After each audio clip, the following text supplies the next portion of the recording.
Ile pesa ulikuwa umetuma kwa shule, uliambia papa yako?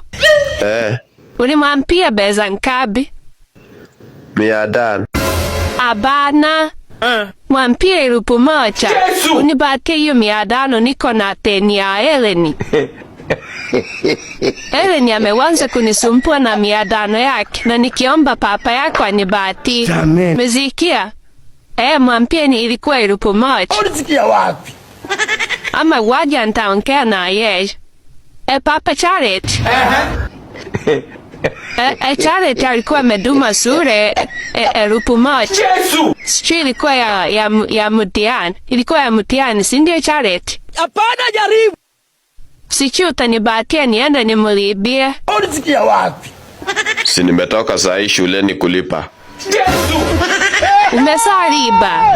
Hata iku 1,000 ilikuwa 500. Pisha wewe. Pisha mimi. Oi, pesa ya Eleni Mungu wangu.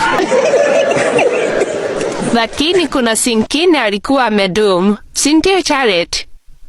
Abana. Mafi yako.